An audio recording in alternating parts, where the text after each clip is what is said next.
jedhamte kana fiduu irratti qooda guddaa qaba. Abiy Ahmedis kortoo aangoo amma irra koreetti mi'aaye kana irra koruudhaafis gahee guddaa qaba. Gara gaafiitti yoo deebine kuni waa hedduu irraa madduu danda'a. Inni ijooniif guddaan garuu ummanni Oromoo institution yookiin ammoo ijaarama dantaa Oromoo eessisu sirnaawaa dhabuu isaarraa madda. Bakka kana kan geesse fayyaalummaan siyaasaa fayyaalummaa yookiin naa'iif taane akka nama siyaasaa reef jalqabaa jiru warra mormaanii turre warra falmaanii turre ka kaleessa diinaaf ergamaa ture ka farda diinaa ture waggaa 27 ka surriin isaa gabroomtee ergamuu malee ergachuu hin beenne aangoo irraa fuunee isuma aangoo irra deebisne. Rakkoon kanarraa madde. Jijjiiramni suni haala wareegama itti baafneetiin bu'aa inni Oromoodhaaf qabu akka gaariitti negotiating goone. Akka gaariitti negotiating godhame. Ammallee maalirraa madde? Galiin keenya ifa tahuu dhabuu isaati. Oromoon waan barbaadu tokko irratti walii galuu dhabuu irraa. Gaafa qabsoo finqila diddaa gabrummaa san warraaqsa diddaa is warraaqsa qabsoo salphaa hin turre warraaqsa bara dheeraa kanama 5,000 7,000 itti gabbarre ka kuma tamoota hedduun laakkaa'aman qaamaa itti hir'atan ka namni meeqa itti gaaga'ame ka namni meeqa itti baqate ka bishaanii dhume ka qurxummii nyaatte ka gammoojjii keessatti wareegamni suni hundi gatiin isaa maal tahuu qabaa jennee gatii itti goonee dhiyaachuu dhabuu kennarraa san godhuu dadhabne. Silaa gatii taagitti goonee yookiin ammoo itti maxxansinee wareegamni Oromoodhaa bilisummaa walabummaa Oromiyaa walqixxummaa saba keenyaa mootummaa uf danda'e ka Oromiyaa barbaanna jennee osoo deemne yookiin ammoo waanuma sanii gadisittu hiree ofii murteeffachuudhaaf uummanni Oromoo hireen kennamuufii qaba. Yoo kun hin godhamne aangoo kanarra hin teettan jennee osoo hudhaa sanitti jabeessine adda bakka kana hin jirru jechuudha. Sun tahi waggaa 2 kennineef waggaa 2 kunis amma fayyaalummaa irraa himadda. Uummanni Oromoo kun baay'ee gara bal'eessa. Kana jechuun mirgaaf haqa isaa hin beekuu miti. Garaa bal'ata. Obsa heddummeessa. Obsa kenna kana ammoo akka sodaatiif akka wallaalaatiif fudhatte diinni kanarraa madda. Bal'ina isaa keessa deemuu hin dandeenya booda irratti. Ammoo diina afaan tokko albee qara lamaatiin gama kaanis yoo deeme muru gama kaanis muru qabatee afaan tokko boqoo takka damma kaatee kaan immoo summi kaatee nu dhiyaate addaan baafachuu dadhabuu kenna. Diina kennas hin beeknaa garuu dhiifama godhee ture Oromoon. Dhiifama godhee nagahaa wajji jiraanna qabeenya kennas biyya kennas eega waliin irra qubanna nagaumaan qubanna jedhee deemaatiniin ture. Garuu diinni yeroo hundaa diinuma. Ergaa dhokataa qaban. Ergaa dhokataa kana waggaa 2 dammaquu dadhabne. Silaa gaafa rakkoon Itoophiyaa Oromoodha jedhe Abiy Ahmed. Filamee osoo 7-2 gahin. Oromummaan ummata Oromoo cabsite xiqqeessitee jedhe. Oromummaan ammoo ka ummata Oromoo guddise. كبية سنو جراج سبية إثيوبيا يدمت إمبايرتي سنة جبوتين إجارمت سن كجراج سي أورمون ما غندقل شجر كنافو أكمت لا ترى أبي أورمون ركو إثيوبياتي وانجر ولا فكاية جرا زيرو سم جيم إثيوبيان جراج ولا أورمون أبامو قبض أورمون جراج فيمو إثيوبيان بدو قبض زيرو سم جيم كلمة والإنجراج عندن دين والبلة سالمان جتول أكاسي فؤته سنيف كرورة بافته نفط أنيا وقاد إباف هم نكأويتين هم ندبلوماسيتين هم نكأبين بيكين نرى تاممين وف إجارة إفشنا هريرسة أمة أورومو لفرق دبمسيسو داف لا osoo ummata Oromoo miidhin waan amaarri barbaadu waan nafxanyaan barbaadus godhuu fi danda'a ture garuu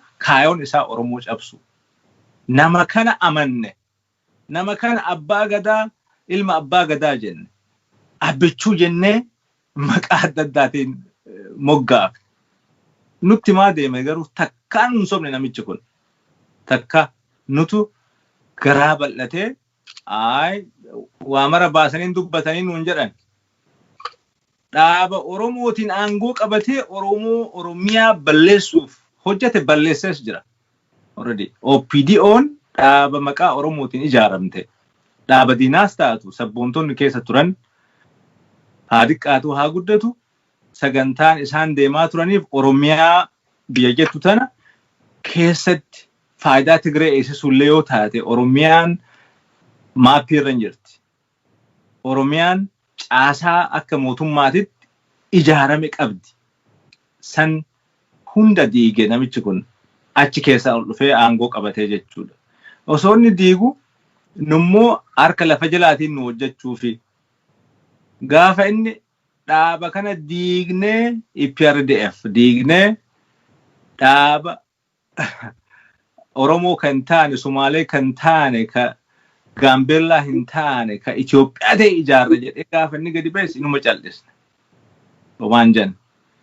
Gaafa inni Minilik jechuun nama silaa osoo jabaanne posthumously koortii yakka ilma namaa lafarraa duguuguutiin addunyaarra himatamee yakka akka Hitler warra juurratti raawwateen silaa himatamuu qabu gaafa inni ijaare okay gaafa nama kana reeffa waggaa 100 olii baasee gaafa inni siidaa ijaareef callisne Haayila Sillaasee ummata keenya lafa isaarraa buqqise namaa gaditti akka hin baranne godhe ukkaamsee hiyyoomsee salphisee jiraache waraana itti bane xayyaaraan tume Haayila Sillaaseen ummata keenya ummata baale kun seenaa keessa waan dagatamu miti nama kana fuudhee wanni hojjeteef staachuu hojjeteef afaan Amaaraa afaan hojii Afrika gamtaa Afrika akka ta'u iyyata galfate Abiy so afaan Oromoo afaan hojii nu haa ta'u jennu biyya keessatti kana dhiisee afaan Amaaraa ka gamtaa godhuudhaaf hojjechaa ture Oromoo addaan qoodu ka'e so kana hunda dammaqiinsaani gaafa inni quncaa agarsiisu quncaa jechuun signs symptoms kanneen agarsiisu no bakka dhaabachuu qaba yoo bubbule xannachi kuni foon ajeessa soo jennee itti kaane wareegama kana hundan kafalluudha institutiona dhabuu keen waan godhamaa jiru dammaqinaan hordofuu dhabuu keen dammaqneellee immoo garaa bal'inaan obsa daangaa hin qabne horachuu keenatti bakka kanaan nu geessa kana amma hedduu galatoomii Dr. Jamaal yaada akka ka'umsaa gaariidha nuu kakaaste egaa dhimma ijoo keenya kanarraa kan mariititti yodoon dhufiniin duratti abbaa urjiis waanuma kana fakkaatuun gaafachuu barbaada jecha Dr. Jamal jedhe keessaa naayivite yookiin immoo afaan Oromootiin akkami wallaalarree odoo hin ta'in obsaaf wallaala gidduutti waan wal makee tu jira natti fakkaata. Fayyaalummaa yookiin garraamummaa. Exactly. So amma qabsoonni uummanni keenya gochaa ture kan bara 70moota yookiin 60moota hoolaallee 74tti qabsoo uummata keenyatiin mootummaan Haile Sillaasee jigee qabsoo uummata keenyaatiin mootummaan Dargiillee dadhabee kufe kan wayyaanetillee qabsoodhuma uummata keenyaa dhumaatii ilmaan keenyatiin dhiiga uummata keenyatiin har'a mootummaan Abiyyis aangorra kore. Odoo kana ta'aa jiru haala malee of dagachuu yookiin naayibitee kana qofaadha moo wannis biraa jira kan akkanatti nu cabsee qabsoo tana baraagadaa qabsoo akka goonu kan nu dirqe yookiin immoo kan nu saaxile maalinni keessattuu karaa politikaatiin politikaa siyaasaa Oromootiin haa ta'u siyaasaa warra diinatiin haa ta'u rakkoo maaltu jedhamee sanarratti xinnoo hubannoo tokko nuu kenniti karaa marii keenyatti eegalla. Galatoomii obbo Raayyaa akkasumatti illee OMN sagantaa Raabaa Dooriitiinis haala biyya keessa jiruu fi rakkoo jiru hundaa wajjin uummata Oromoo ijaa fi gurra uummata Oromoo ta'uudhaan tajaajilaa warri jiran hundinuu haa galatoomanii gaaffii gaarii dhiyeessite maaltu asiin nu gahu maaltu kana fidee Dr. Jamal sirriitti ibsee jira. Wanni asiin nu fide gabaabinatti gara laafina keenya kana Amaarri dur kuma gaariitti ibsaa barra Oromoon gara laaftuudha jaa. Gaafa ijoolleen isaanii itti boochu beektaa hammas takka gara jabina qabu isaan nutilleen haala akkasii qabaachuu qabna jechuun kiyyaa miti ammoo qabsoon waggaa lameen sadeen bara 2014 irraa 16 17 18 godhamte tan mootummaa biyya sanii raaf tan humniiti Oromoo itti beekamte karaa duraati sadarkaa guddootti mootummaa wayyaanee ta waggaa 50 waggaan 100 bulcha jettee karoorfatte aangoorraa kaase maayisaa goolabuu dadhabe. Akkuma jedhametti haala bu'aan buusutti haala dura keenya jijjiiruu irratti goolabuu kana kan fide laalcha gabaabina naaf fakkaata. Seenaa sirriitti hin dhaluu dhaba. Seenaa Habashaa keessatti mootummaan san bara waggaa 133 qabdi. Gaafa lolaa calanqoorraa yoo kaafne 1887 irraa amma waggaa 133 mee 150 haa kenninuufi kana keessatti takka mootummoonni tokkolleenu nagaan aangoo gadhiisanii beekan aangoo nagaan walii dabreen beeku. Inni silaa nagaan dabre jaame kan Minilik irraa gama Iyyaasuulleen shororkaa addaa keessa seene yeroo gabaabduu keessatti. Akkasii Zawudiituun ajjeefamtee maal taatee Haile Sillaaseen shiraan aangoorra dhufe. Kanaaf inni kan nuti waggaa lama dura goone dhugaa dubbachuudhaaf ta duraa ofitti abdii dhufe kan rakkutti. Uummanni Oromoo gaafa biyya dhaqeen ture waggaa lama dura haaluma seenaa dabartee barreessuu irratti qormaataan godhe. Namoota haala kana keessatti qooda guddaa qabaatan toora 50 kanaan iyyaafata godhe interview godhe. Dubartoonni akkitti himan OPDO nuutuu wayyaanee irraa bilisoomsetti yaani himan akkuma jiranitti. Jarri kunoo akkamii jarri kunis waa karaa irra jiraatu akkamii jennaan shakkiin qaban ture. Baay'een isaanii sagalee isaanii kan qophii turan. Yoo waa godhan immoo gooftaa isaaniitu arii isaanis neriinaa wanjuu orkoon irratti akka malee ifabdachuu ture. Haa ta'u malee Abiyyiif yerootu kennameef akkuma Dr. Jamaal jedhetti yerootu kennameef yeroo hamma inni waraana meeqaan ta'u kan ifatti beeknuu fi kan ifatti hin beekne leenjifatu beekte eeyneef.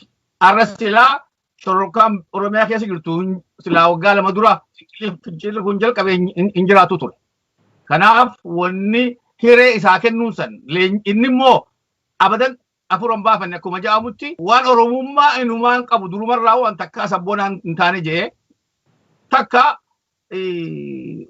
qeeroo fi ummanni silent waan jedhaniin silent mandate.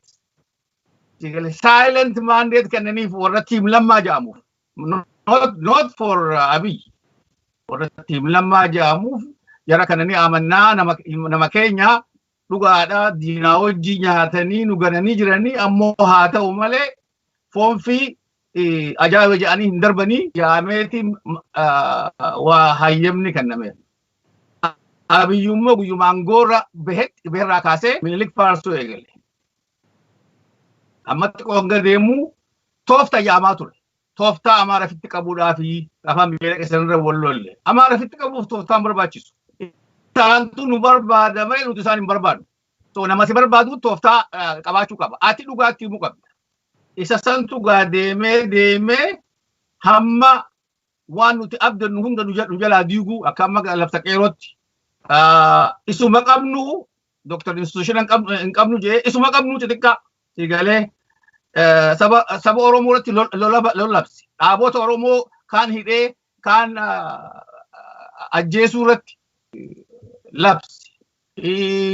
Sabquunnamtii Oromoo jajaamsuudhaaf akka uumaan dhageenye beekte akka uumaan agarre godhuudhaaf kan nafxanyoota akka silaa uummata Oromoo irratti qabsoo godhaa jiruuf hayyama kennee kan Oromootaa cufe. Yeroo kana kan enough is enough kan jedhee uummanni Oromoo ka'e. Gabaabinatti kan uumaan jaa. Hedduu galatoomii abbaa urjii egaa qabxiilee baay'ee kaastanii yeroo silaa qabaanne bal'inaan kana hunduma keessa baana garuu cuunfadhumatti wanti immoo akka haaratti wareegama biraatiif nu qopheessaa jiru takkaahuu waan jijjiirama nuu dhabtu tana ija qarannee hubachuu dhabu institutionii hookiin gola ittiin wal tajaajirree waan arganne ittiin tikfannu dhabu fi namuma har'a afaan Oromoo dubbatee isiniifan ta'a jedhu jala amananii bu'uun uummata keenya bidiraa biraatiif saaxileeraa kan jedhu kanaa bal'inaan karaa fuuldura egereen qabsoo keenyaa maal ta'uu qaba kan jedhu irratti kaasnee irratti mari'anna. Ammaaf karaa marii keenya har'aa ijootitti isin deebisa. Egaa abbaa Dr. Jamaal irraan calqaba ammas. Egaa qabsoon akka haaratti calqabuudha. Qabsoo nagaatirra jirraa jedhu qeerroon. Uummanni Oromoo hidhatee qawwee qabaatee humna qawweetiin ofirraa dhowwuu hin dandeenye fakkii gaarii kan ta'u kan amma warri Tigraay akkasitti amma funyaanitti hidhatanii biitti nuun harka meeqan lakkoofsan nuu gadi of kabachiisanii kan jiran hidhatanii of ijaaranii waan jiraniif uummanni keenya hiree san hin qabu. Diinaa akkanatti isa halkanii guyyaa shororkeessu humna waraanaatiin ofirraa dhowwuu hin danda'u. Qabsoo nagaa itti dhumnee raawwannee akkuma kaleessa biyya keenya Oromiyaa harkatti galfanna kan jedhuun tattaaffiin godhamaa jira. Amma san keessaa egaa qoqqobbii amma jedhamu kun yookiin sanctionii social and economic sanction kan jedhan kana irratti bobbaanaa jedhanii qeerroon labsa baaseera. Labsa sanis akkuma nama isinii dubbisi dhageessaniirtu. Kanarratti qeerroowwan keenya maal gorsituu maal wanti karaarra jiru kana wanti immoo isaan of eeguun isaanirra jiru kan gochuun isaanirra hin jirre malaanuu hoo jiraate akka yaadatitti akka gorsaatitti kennuu fi kan dandeessan hoo jiraate mee sanirratti yaada keessan gumaacha. Yaa ulfaadhu raayyaa qabsooni amma qabsoo nagayaa jedhamu civil disobedience or resistance jedhamu kuni ummata Oromootiif waggaa 4-5 dura waan dhufe yookiin ammoo waan itti himame waan haarawaa miti. Waan aadaa keessa illee jiraati. Wanni kun xiqqoo yoo iskeelima xiqqatti ibsuun danda'ame fakkeenyaaf namni tokko yoo badii balleesse gosa keessatti, hawaasa keessatti murtii itti muran.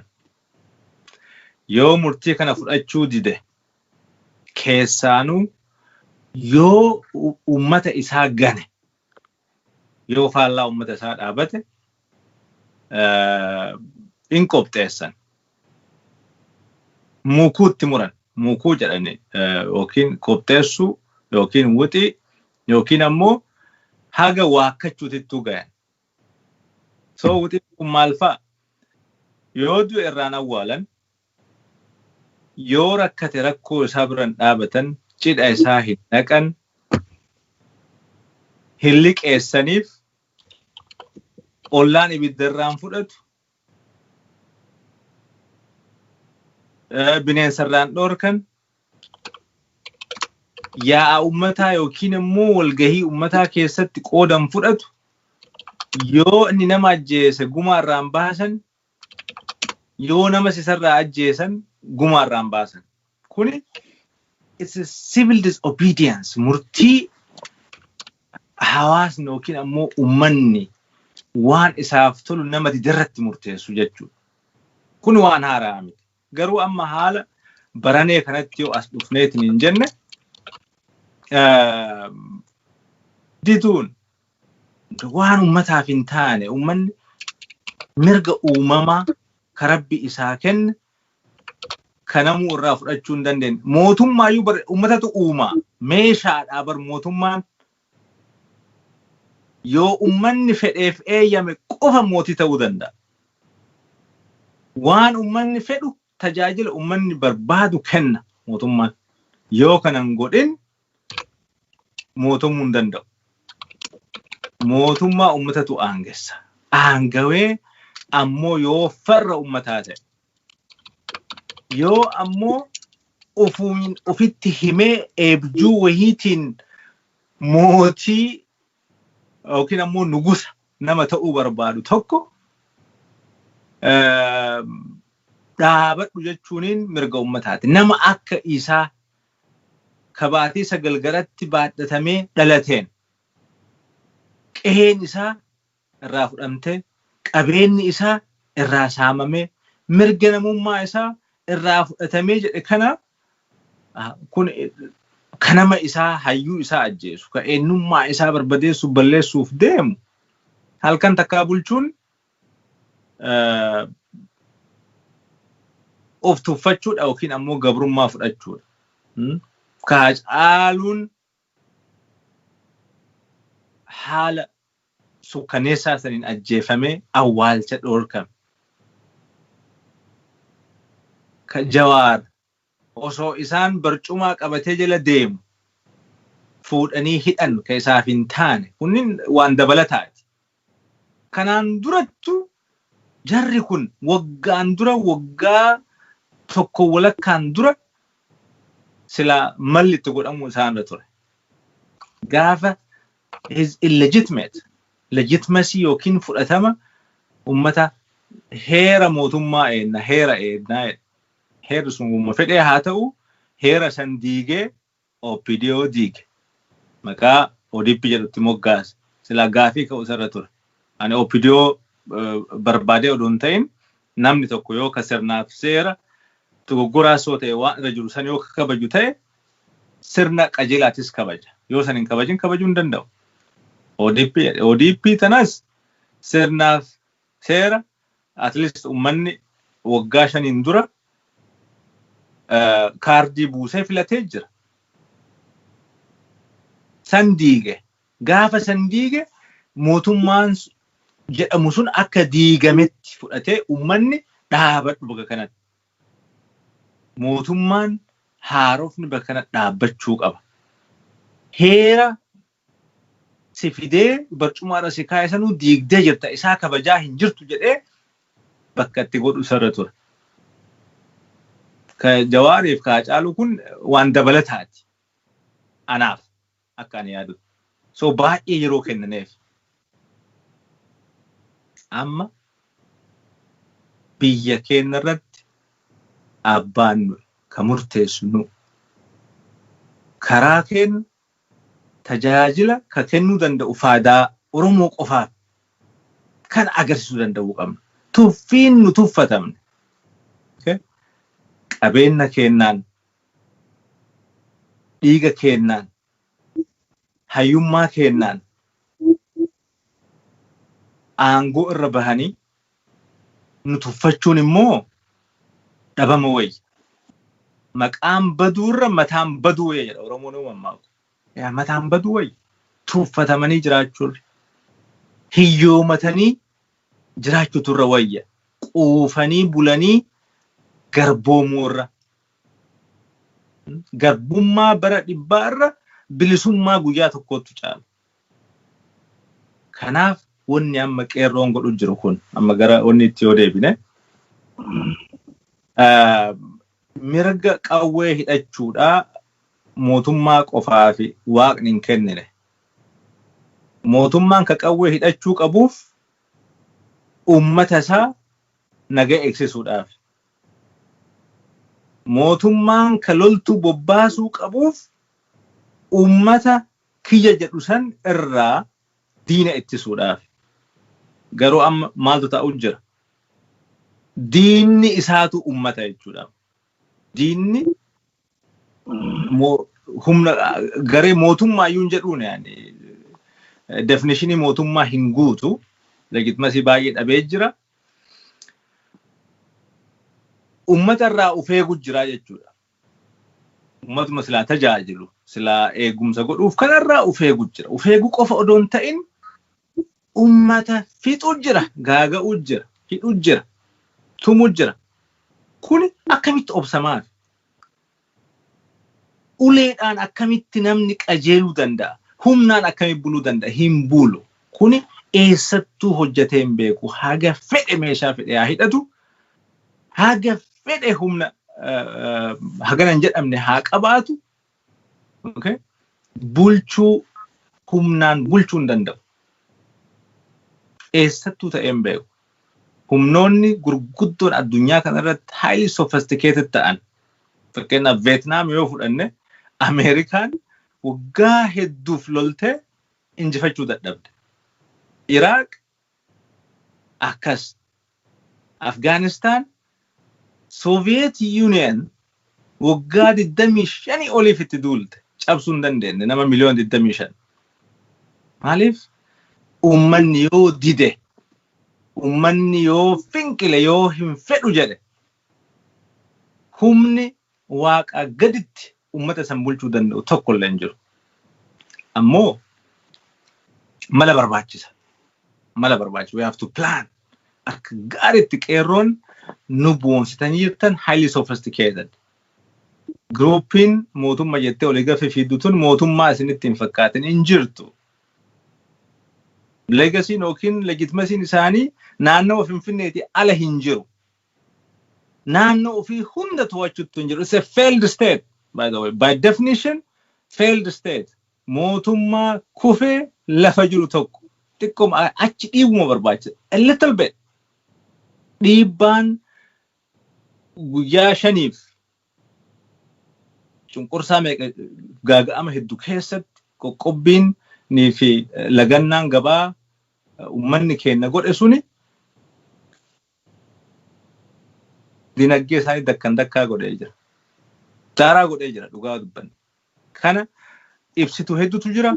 Ogeeyyiin hedduun illee irratti dubbatanii jiran interneetni ji'a tokkoof cufame in sub-Saharan country tokko hin jiru. Kanaaf qeerroon baay'ee boonuu qabdan.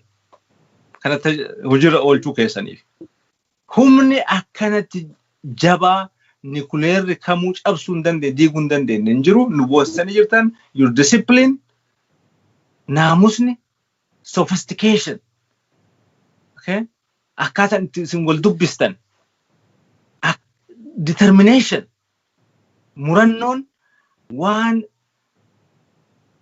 silaa warri wareegame ka'ee ilaale nu'u jirru dhiisaati warri wareegameeyyuu lubbuu dhibba qabaatanii silaa deebi'anii wareegamanii fedhan.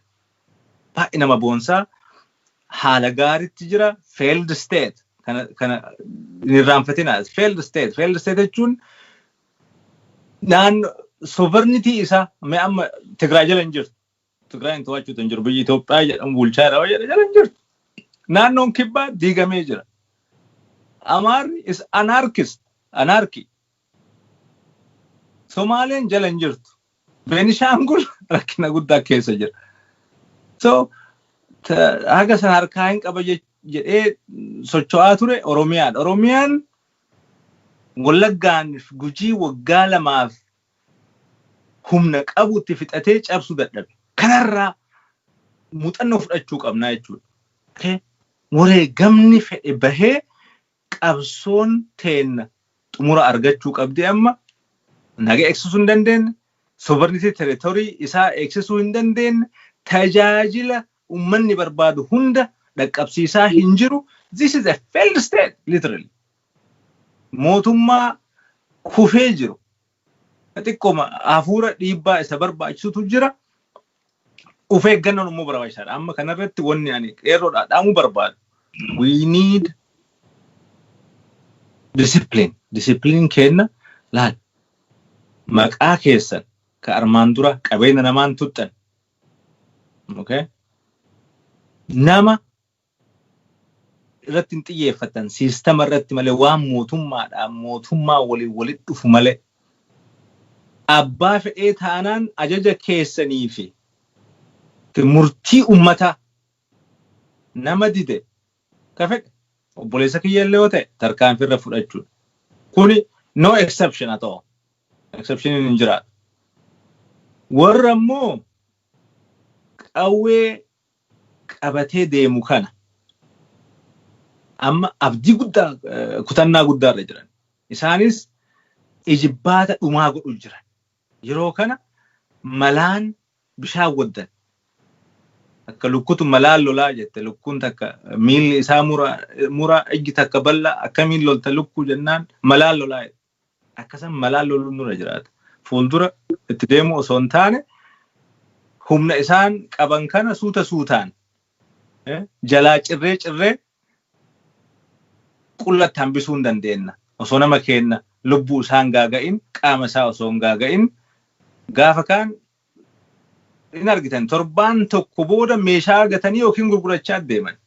Loltuun biyya bulchuu hin danda'u. Siistamatu bulcha, caasatu bulcha. Caasaa jiraa kan ammoo diigaa jala. Waan diinagdeedhaa kan mootummaadhaan walitti dhufu diigaa jala. Karaan keessan biyyi keessan abbaa feetan irra deemsisu abbaa feetan dhorkuun mirga keessan. Ammoo namni fakkeenyaaf gara Finfinnee tana mootummaan kun Finfinnee keessa callaa jira. So Finfinnee tana yoo huutanii qabdan ummatuma Finfinneetii isa harkisee gadi buusa. Maaliif namni waan nyaatu dhabe mootummaa nyaata. Sani jabaachuu danda'uu qabna.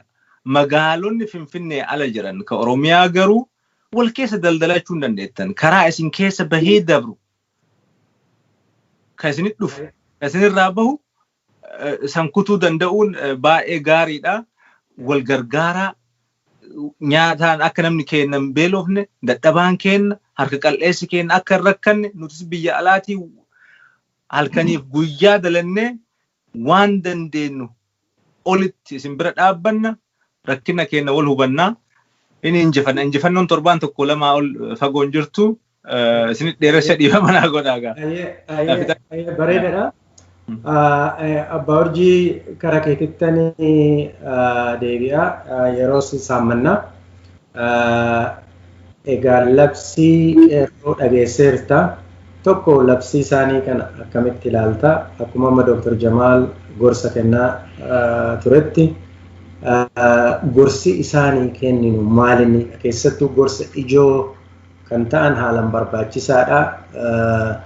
Jarri kuni akkuma Dr. Jamaal jedhe qaroo 21st century dhale kan mootummaa kana kalee raasan hagamuu kumaatama mana hidhaatti mootummaan kun haa galchu malee dhaloonni dardarri mirga fi mirga abbaa biyyummaatiif falmatu Oromiyaan haa badhaatu gadaamessi Oromiyaa ilmaan qaqqaalii horeera ammas falmataa jiru falmii kanarratti dhugaadha isaanoo beekuudha garuu gorsi kenninuuf akka abbootiitti ta'uu akka namoota siyaasaa keessatti yeroo dheeraa muuxannoo qabutti maal kennitaa kan jedhu ni siifis haalumsaniin hiree kennaa kanarratti mee yaadannoo kenni abbaa Orjee.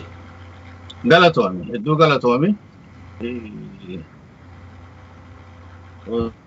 Qoqqobbii wanni waamichaa qoqqobbiidhaa fi eeroo dabarsite akka billaataa irratti karaan ilaale kan duraa wanni kun seera qabeessaa waan jiru maalirraa maddee isaan sirriitti lafa kaa'anii jiran seensarratti maalirraa akka ta'e haala akkanaa godhuun mootummaa takka tan ummanni filin dhiisii ummanni filellee irra finciluun dirqama waggaa mootummaan san mirga ummataa sarbuu eegale waggaa mirga ummataa dura dhaabbachuu eegale waggaa ummata humnaan bulchuu eegale dirqama dura dhaabbachuun mirga qofa osoo hin ta'e mirga qofa dirqama haala kana beekta gurgurbaa indaashaa'u xaasaa kayyuu tokkoon dhaggeeffadhe reefuun tana waan irratti kan bakka bu'aa mootummaa akkamitti ummanni ka'ee mootummaa kana irratti finciluun anarkiidha jedhe miti ummata fincileetu isaan kanaa'u aangoorra baase wanni isaan fincilaniif takka mootummaan fincilli waggaa lameen godhame mootummaa duraan ni jirti jedhamu ta'e Ihaadig aangoorra mulqee jira haa ta'u malee hamma filmaataatti warri aangootti as bahan warri tarkaanfatoodha jedhaman kun haa achiin nu hageeni waan juudhaani silent mandeetii kanneef ummanni qeeroon mandeetii kana abiyuus godhan ta dura akkuma reefu Dr. J.A. jaarmeecha silaa qeeroon mandeetii kan teefsan ni dhabamsiise qallichi hin jiru bilisiginnaan har'aan tana mandeetiin qabdu hayyama ummataan qabdu dhaaba addaati Ihaadig waan godhameef qabaa beek wanni Ihaadig fudhataniif qeeroo fi ummanni keenya at least sirna federaalizimii jalatti caaseffamee jira kanaaf isa kana keessatti ummanni keenya hiree ifisaa murteeffachuu danda'a kan jirri inni bilisiginnaa san diigeeti caasaa sanis diigee isa nafxanyaa kan waggaa 1887 gaafa Minilik ummata irratti deebisuu hawwa sirni san duruba irra fincilamee diigame sirni irratti fincilamee diigame Haayile Sillaasee irratti gaafa fincilamu ani haayiskuuliin ture warratti fincile keessaa warra suuraa isaa magaalaa Harar keessaa gube ana kan duraa isa san deebi'ee faarsuu eegale qallichi beektaa sirna fincilli ummata Oromootiif bu'aa akka qabu agarree jirra sirni fincilummoo akka seera qabeessa ta'e addunyaanis ni mirkaneessa maaliif mootummaa humnaan ummata bulchuu dandeenya aangoon kan ummataati aangoon tan mootummaatii miti ummanni fudhanne arraa miti beektaa gaafa dur ummanni sagalee hin fille warri chaayinaa wahii qaban chaayinoonni amata 2000 dura waan the mandate of heaven jedhaniin warra mootummoota ka'anii warra akka mootiitti biyya qaban inni kun immoo yoo heeraan ummata bulchuu baate heaven withdraw the mandate jedhaniiti itti fincilan so qeeroo withdraw the mandate mandeetii qeeroo kenneef ummanni Oromoo mandeetii kenneef jira fudhatan amma birga isaaniiti kun Abiyyi fedhu qawween dhufa fedhu waan fedheen dhufa hin danda'u sigalee isa finciluu eega kaafne beektaa fincilli duraa addunyaa keessatti kan beekamu warra nuubiyaaniitu warra 2690tti mootummaa waan itti fara'oonitti fincile so it's in our blood finciluun itti beena yoo sirriitti waan ni goonees hojii agarsiifnee jirra kanaaf wanni qeeroon godhaa jiran ummanni Oromoo waliigala qeeroo gaa jennu beeka fincilaa jiru ummata hundaa xiqqaa guddaa bar ijoollee waggaa kudhaniitu lubbuu isaanii kennee dhagaa karaa irratti guuraa jira. Haadha ilmoo fi akkootu waliin fincilaa ture gaafa 2016-17. Kanaaf wanni godhame san maal jedhaniin hayyama asirratti chaayinoonni holy instruction fincila arshii fincila qulqulluu jedhaniin fincila qulqulluudha kun fincila ta'uun qabu kan maaliif dhaloonni arraa yoon goone kan boruutu gatii baasa.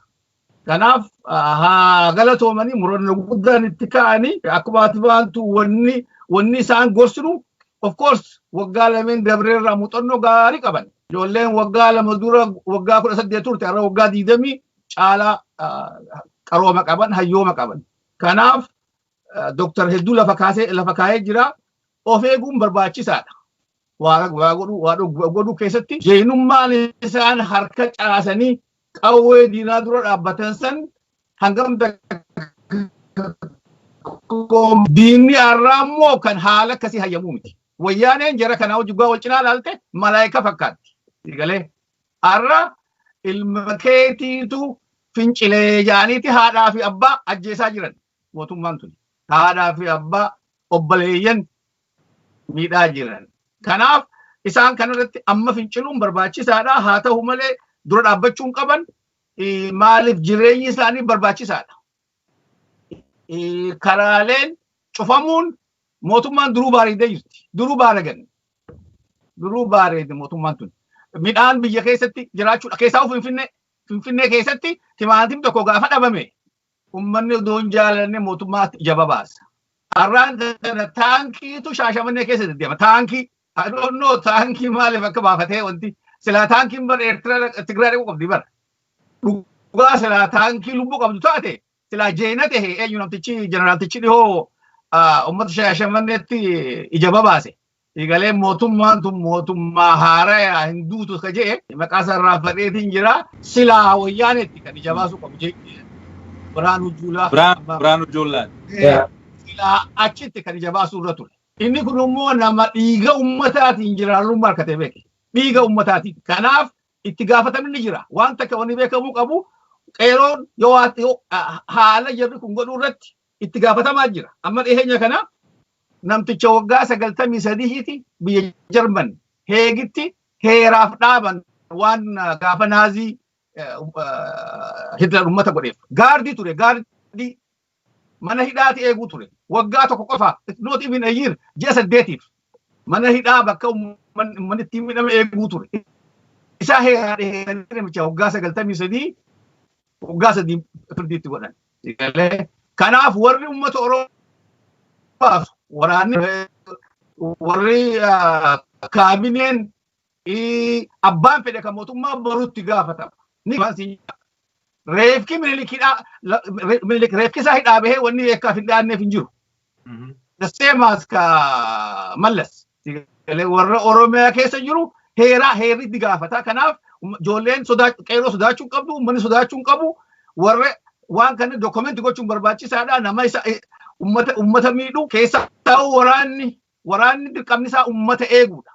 Uummata diinarraa eeguudha malee mootummaa uummatarraa eeguu miti. Silaa mootummaadha uummatarraa eegan malee uummataa miti kan mootummaarraa eegan. Maaliif aangootu tan uummataati.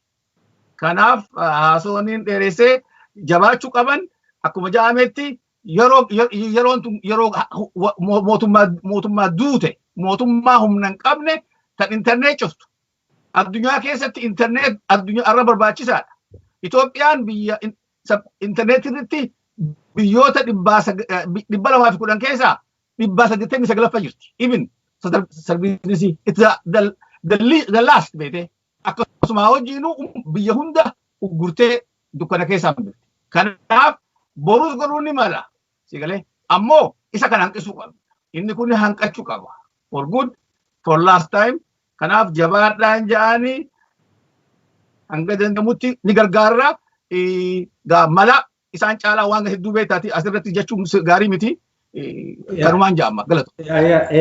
Hedduu galatoomadha dhugaadha. yeroo irraa yerootti tooftaa adda addaa qopheeffachuun warra lafa jiruuf anjawaadha. Namoota biyyarraa fagoo jiraniif agasmara beekumsa waan ittiin qabne irratti gorsa kennuufin rakkisaadha. Haa ta'u malee wanti ijoo ta'anii wanni hojjetan hundumtuu of eeggannoodhaan akka godhan. Maaliifuu mootummaan kun mootummaa kalee wayyaanee kan falmaniin sanii adda ta'uusaa tooftaa kaleessatis waan beekuuf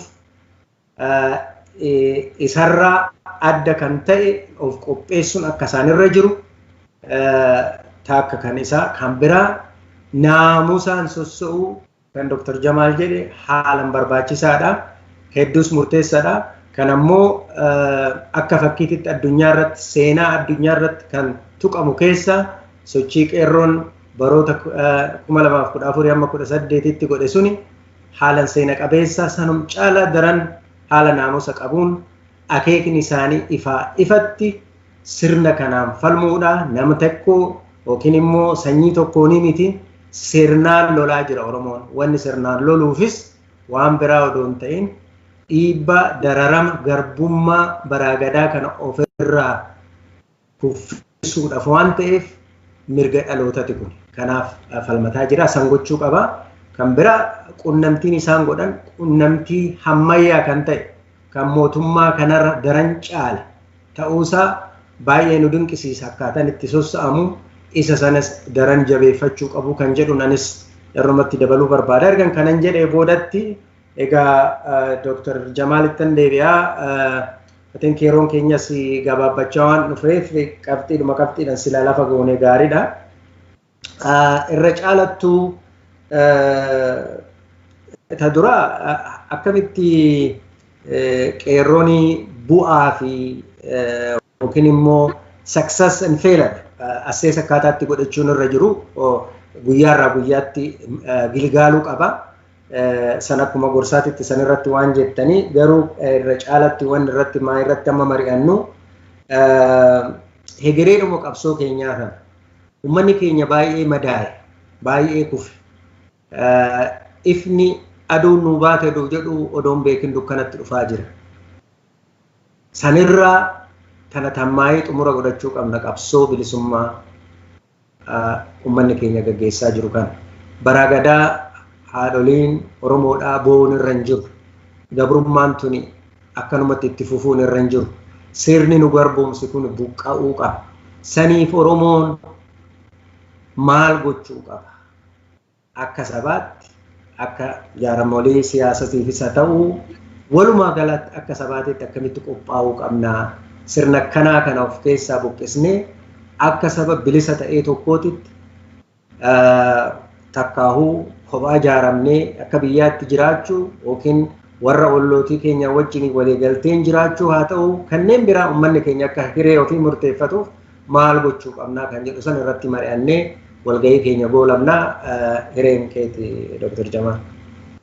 Raayyaa ulfaadhu kun waan ijoo dubbii guddaadha. Yoo dhagahu amma kaayoon amma uummanni Oromoo yookiin qeerroon biyya keessatti sochii godhaa jiruu fi finqila diddaa ammatti jiran kana godhaa jiranii fi Jawaar Mohaammed akka hiikamu Hacaaluu haqi isaa humna addaa ta'een akka qoratamee qorannoon ifa ta'e godhamu kun ammoo hatattamaan mootummaan ce'umsaa akka dhaabatu ka jedhu kuni waan gaarii. Waan kana kadhaanii miti ka goon. Jawaariin illee wanni hidhaniif hundi kennan beena Oromummaa isaati malee badii qabaatee yakka hojjeteetii miti. Hacaaluus kanurraa galaafatan yakka hojjetee badii qabaatee odoo hin ta'in Oromummaa isaatiif ejjennoo isaatiif waan inni itti amanu waan inni falmatuuf sun nu ana si hunda keenya Oromoo miliyoona 50-60tiif ilaalchi isaan Haacaaluuf qabaataa tura anaafillee siifillee nama hundaafuu sanu. Haqni amma isaaniin nu barbaada yookiin nama biraatiin nu barbaada jennullee hin jiru. Haqa isaatis kabaasu nu. Kabaasu qeerroo. Kabaasu Oromoo. Abbaa ajjeeses beekna. Maaliif akka du'es beekna. Jawaaris eenyu akka isa jedhe maaliif akka jedhame eessatti akka jedhame illee beekna. Harka isaanii micciirree irraa fudhan. Kadhaan hin jiru kanaa booda. Mootummaa jedhamu sanis akka fedhetti haala fedheen ka ijaarachuu qabu, ka gadhaabuu qabu, humna qeerroo kan humna Oromooti. Humna ummata keenyaa cunqurfamaa ummata kibbaa Sumaalee ta'ee dhaabachuu danda'a. So galiin kaayoon yookiin ammoo itti bahiinsi qabsoo kanaa maal ta'uu qaba? Kuni baay'ee murteessa. Waan hundi keenya yeroo hundi irra dubbachuu qaba. Dhaabbileen siyaasaatis warri amantii humnoonni yookiin jaarmiyaaleen siivikii akka ijaarama qorannoo oosaa haa ta'uu, ayhooppaa haa ta'uu, ka dubartootaa, ka warra seeraa hundi isaanii kanarratti marii bal'aa. Hireen biyya sanii harka Oromoo jirti. Oromoon ka armaan dura jedhan sanii miti. Hiree biyya sanii ka murteessu Oromoo. Hiree keenya yoo murteeffannu ka warra kibbaatis keenya wajjin murteeffamuu qaba. Hireen Sidaamaa ka Oromootiin adda bahee ilaalamuun sarara hin jiraatu. Hireen Sumaalee ka Oromootiin adda bahee ilaalamuun sarara hin jiraatu. Hireen Kambaataa Hadiyyaa ka Oromootiin adda bahee ilaalamuun sarara hin jiraatu. Kennaa walitti ilaalama. Mootummaa feene walitti ijaarachuu dandeenya. Galiin keenya garuu mootummaa birmaduu irkataa hin taane ka ummanni Oromoo fedha isaatiin ijaaratu. Biyya walaba taate Oromiyaa jedhamtu ijaaratee ummata bilisummaadhaan daangaa takka malee keessa jiraatu. Galiin keenya san ta'uu qabaata. Dhuga hidhamtoota keenya kumaatamaa hidhuu jiran. Hidhaa miti dararaa. Qabsoon hadhuuftudha. Waa hedduu nama kafalcheef. Hin hiikkanna hin yaafna gumaa jiraates hin baafna.